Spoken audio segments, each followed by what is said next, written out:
Hello students, this is lecture 8 of MTH 201. In the last lecture we discussed partial derivatives of a function of two variables and the definition can also be extended to a function of more than two variables. Right? So today we are going to talk about limits and continuity. So let us first define limits.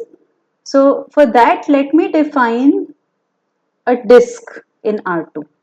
So you should think of a disk in R2 about a point x0, y0 in R2 as a circular disk around x0, y0. So a circular disk whose center is x0, y0 and with some radius.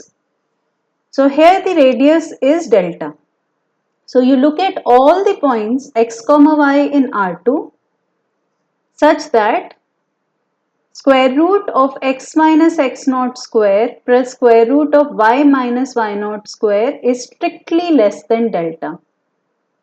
So I would like you to draw it on a piece of paper. Take a point in R2 and draw a circle of radius delta. Okay. Now exclude the circle and take all the points which are inside this circular region. That is this disk. Okay, so for every delta positive we can do this, right? And of course if delta is 0 then this set is empty, right? Okay. Other observation is for any delta positive such a disk will always contain the point x0 y0, that's the center, right? Because when you put x0 y0 on the left hand side you just get 0 and 0 is strictly less than delta. So these are properties of this disk. It's a circular disk without the boundary. Now let f be a function of two variables and let x0 y0 be a point in R2. Let f be defined in a set capital A which is a subset of R2 such that each disk about x0 y0 intersects A in a point other than x0 y0. This means that you start with this point x0 y0 and you keep on changing delta. Okay. So as you change delta, for every delta there is a point in the disk and also in capital A. Okay. So this set capital A intersects this disk in a point other than x0 y0. Okay.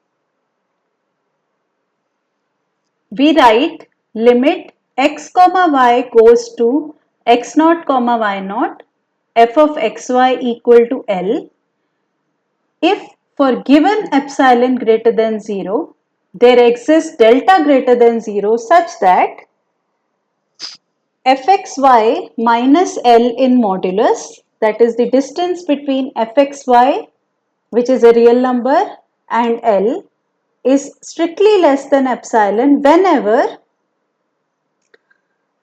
your point x comma y is in the disk centered at x0 y0 with radius delta but is different from the point x0 y0. So even in one variable when we talk about the notion of limits, we approach the point at which we are finding the limit without actually looking at the value at that point, right? So here also, without looking at the value of the function at x0 y0, you approach x0 y0. Okay, so you take all the points x comma y which have this feature, and of course it should be in A as well, otherwise fxy may not be defined. Okay, so I will add that here. This point x0 x comma y should be in A as well. Okay, and it should also be in the disk. So you approach the point x0 y0 okay, through within this disk. So there is given, for given epsilon, there is a delta such that this happens. So this is very, very similar to what you do in one variable, right? Now note that x naught, y naught may not lie in A. So the function may not be defined at that point, x naught, y naught, but you can nevertheless talk about limit of that function at that point, okay?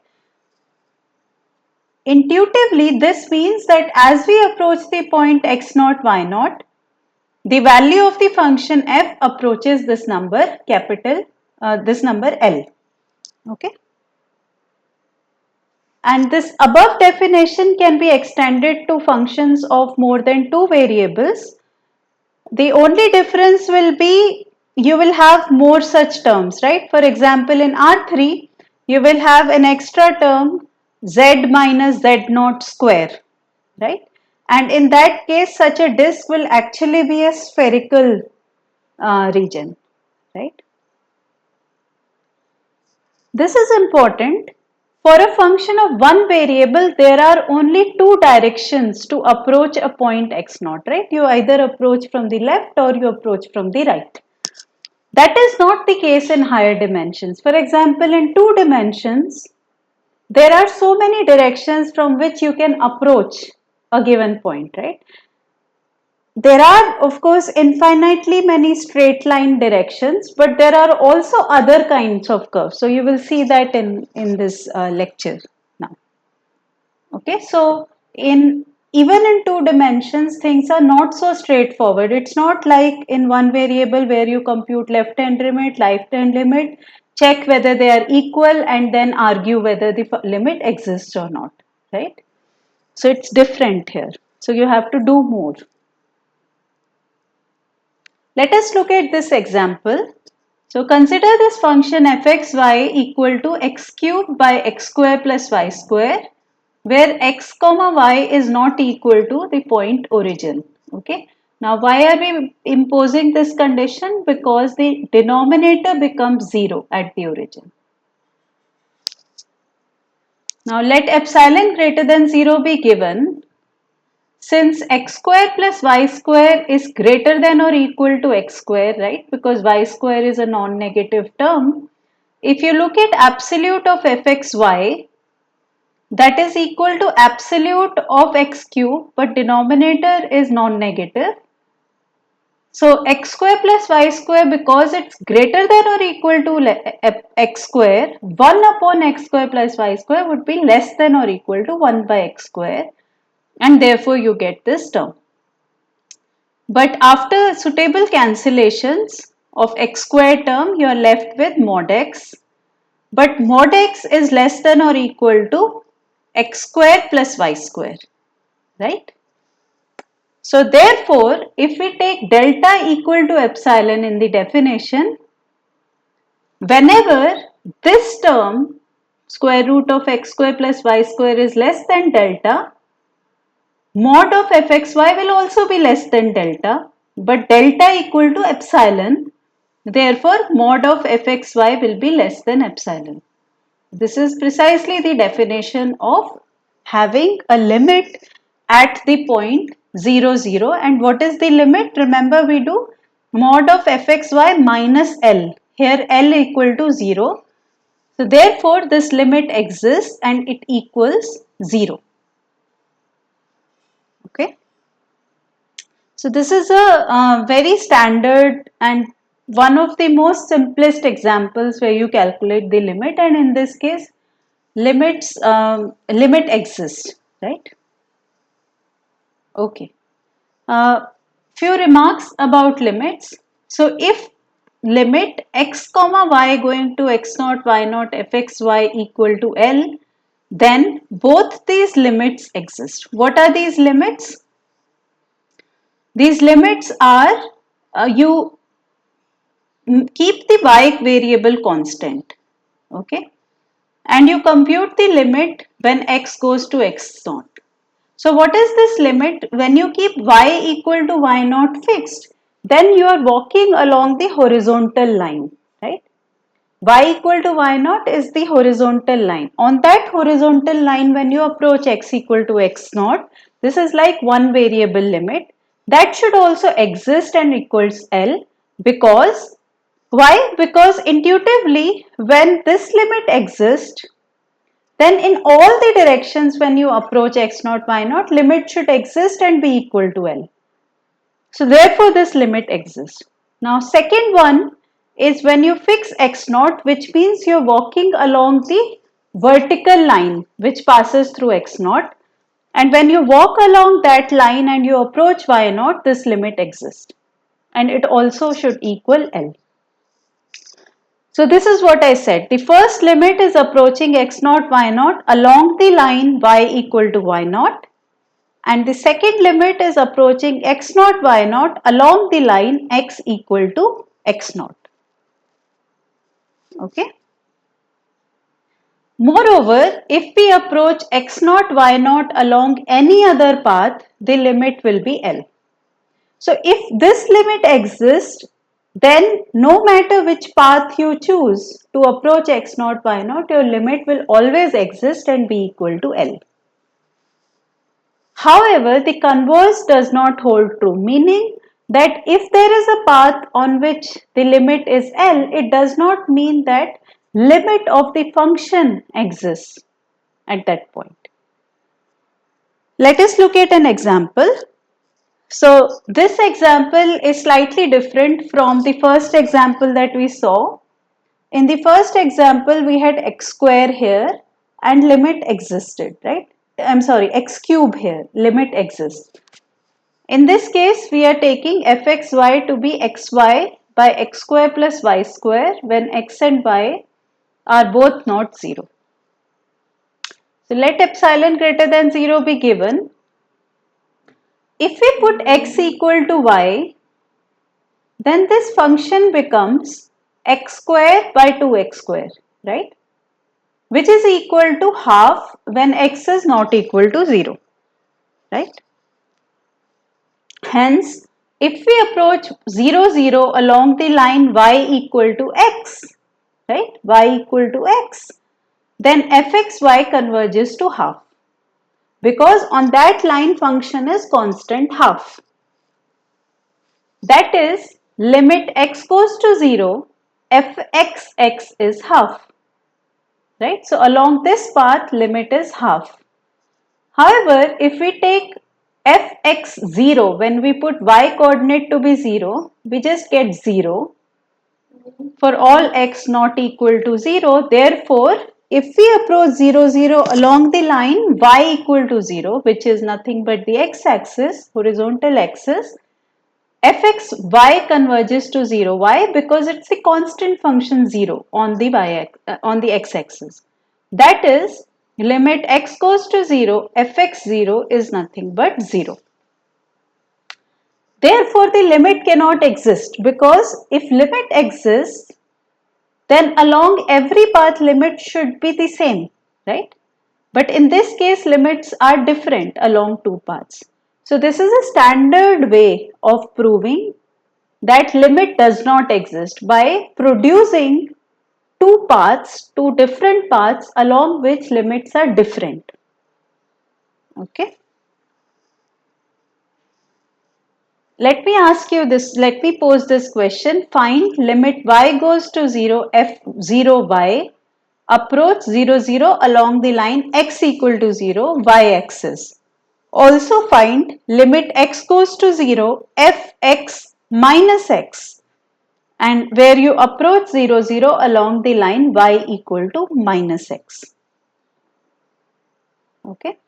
So compute these two limits by following the same procedures. It turns out that you'll get different numbers, not in the first case, but in the second case you'll get a third number. Okay. So now let us talk about what is called iterated or iterated limits. So let f be a function of two variables and let x naught y naught be a point in R2. Let f be defined in a set A, which is a subset of R2, such that each disk about x naught y naught intersects A in a point other than x naught y naught. Okay. So this is the same assumption that we had earlier to be able to talk about limits. So there are two kinds of limits which are called iterated limits. So you have to watch them closely. Let us look at the first one. In the first one, we fix x and we approach y naught, okay, and calculate this limit. After we have calculated this limit, now we vary x and you approach x naught. So you first compute this inside limit and then outside limit.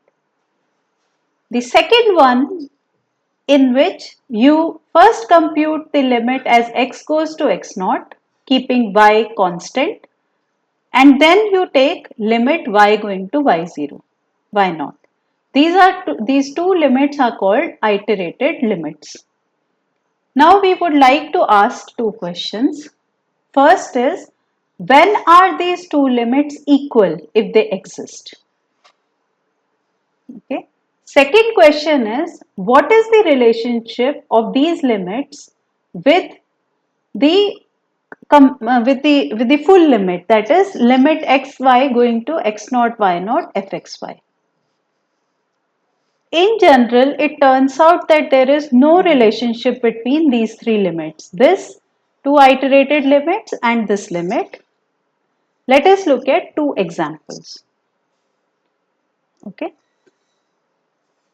So the first example is where we take the function x sine 1 by x sine 1 by y when x and y are both non-zero, so that we can define these terms. Now, mod of fxy is less than or equal to mod x. Why? Because we know that trigonometric function sine is bounded above by 1.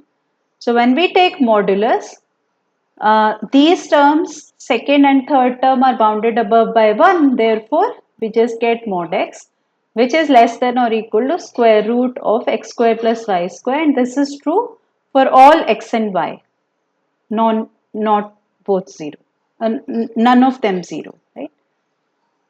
Hence, if we take epsilon equal to delta in the definition, this limit goes to 0, right? Because if this is less than delta, then this is less than delta, which is equal to epsilon. So, limit xy going to 0, 0, fxy equal to 0.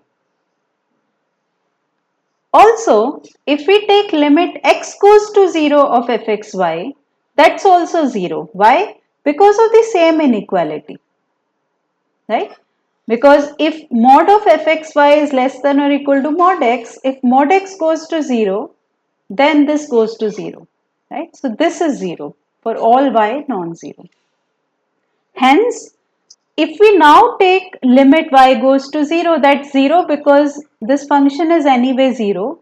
So it doesn't matter what limit we take outside, right? So this iterated limit where we first take limit x and then limit y is 0. However, if we take x non-zero and we take limit y goes to 0 fxy, that's product of these two functions, right? Now, this is independent of y, so this is like a constant. So, therefore, limit is only on this term. But this limit does not exist. And I will leave this to you. This is something you would have done in MTH 101 course. This limit does not exist. Therefore, limit y goes to 0 fxy does not exist. And hence, there is no point in when taking further limit x going to 0, because if the inside term does not exist, then there is no point of talking about this term, right? So this iterated limit exists where we first take x and then y, but when we first take y and then x, that iterated limit does not exist. In this, so if we take a slight modification of this function where we multiply an extra term y, then what happens is limit exists at 0, 0, all the three limits, and they are all equal to 0. because that problem that we face here at this term does not exist, right? Because there will be an extra term y. Okay. Okay. So, of course, you have to work a little bit here, which I have not done. Okay, so, but you can show that mod of fxy is less than or equal to mod of x times y, which is also less than or equal to this term. Okay. Okay. So let us look at another example. So in the previous example, limit xy going to 0, 0 fxy existed. One of the iterated limits exists.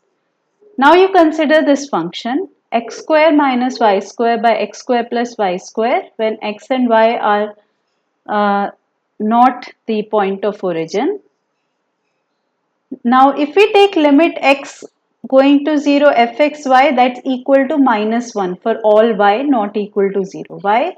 Because if x goes to 0, then this is minus y square by y square, which is minus 1, right?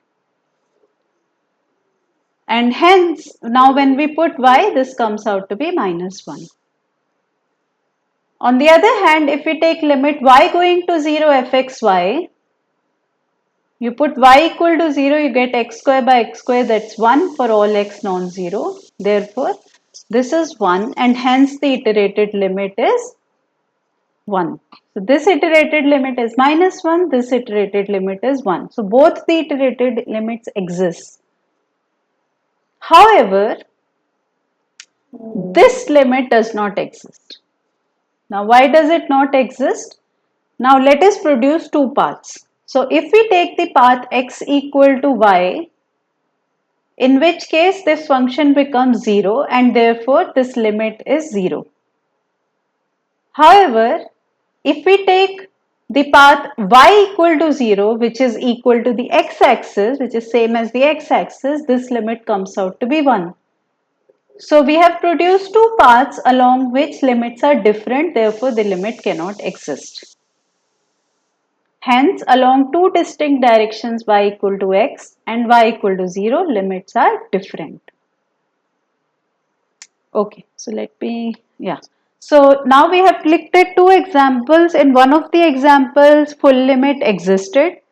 One of the iterated limits exist. In this case, iterated limits exist, but the full limit does not exist. Okay. Now, we can use the ideas of limits to talk about limits for some other functions which are sums or products of given functions. So, if you have two functions f and g and these two limits exist at a point, then first limit of xy going to x naught y naught of the sum of these two functions exists and it equals to the sum of limits. So, limit of sum is equal to sum of limits. Secondly, if you have product of these two functions, then limit of product of functions is same as product of limits. Okay, so these are important rules which will let us prove the existence of limits for some more advanced functions. Okay. So these statements will be part of problem set where you will prove these things using epsilon delta definition. So now, because now we have this notion of limits of a function, now it's very obvious to talk about what we mean by continuity. It naturally comes from whatever we have discussed today. So let f be a function of two variables x and y which is defined at all points in the disk x naught y naught including this point. So for continuity, you don't take a disk and you don't take a set where x naught y naught may not belong. Now your function should be defined at the point x naught y naught as well. We say that f is continuous at the point x0, y0 if this limit is equal to the value of the function at that point. Okay. Of course, when we talk about this, it is immediate, it is necessary that this limit exists, right? Because this limit value is fx0, y0, the value of the function at that point. Intuitively, this means that if you look at the graph of f in R3, it does not have any break at this point x0, y0, x0, f x0, y0. This is a point on the graph of the function. This definition can be extended to functions on more variables by invoking the idea of limit of functions of more than one variable. Now, due to product rule of limits, which we defined on the previous slide, if you take this nice function where you can take product, can write function as a product of a function of x and a function of y, that is continuous at x0, y0 if g is continuous at x0 and h is continuous at y0. This we will discuss in the tutorial.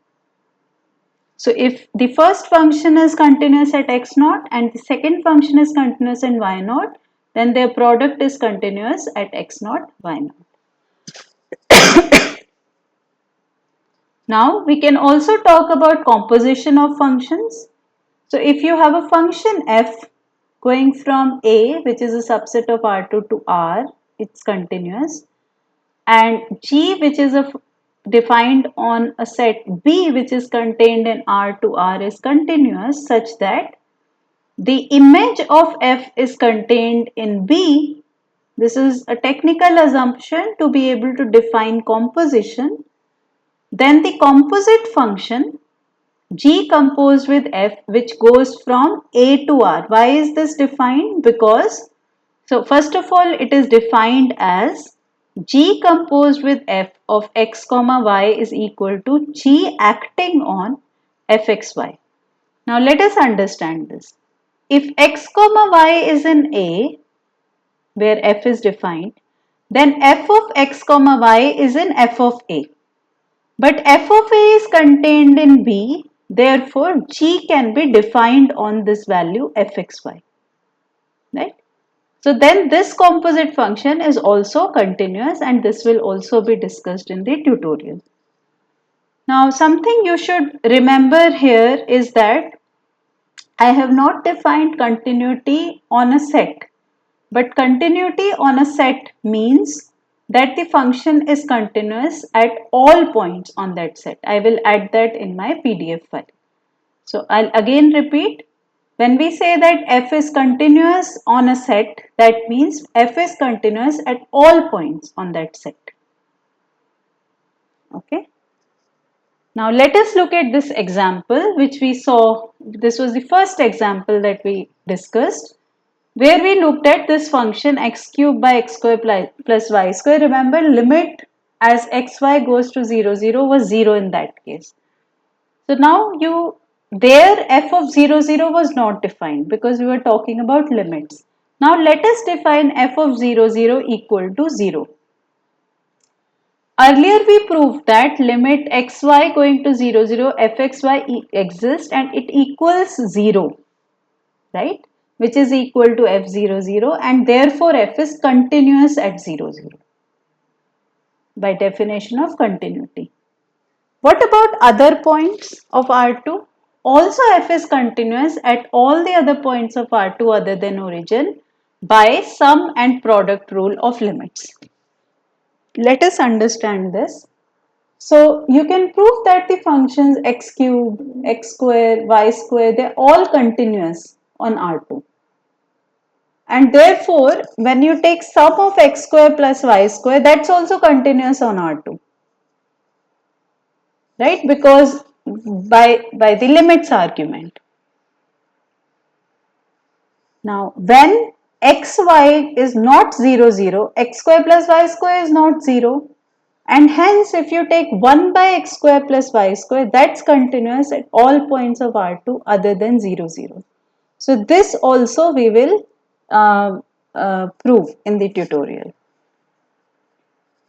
Now by product rule, fxy can be written as product of x cube and 1 upon x square plus y square.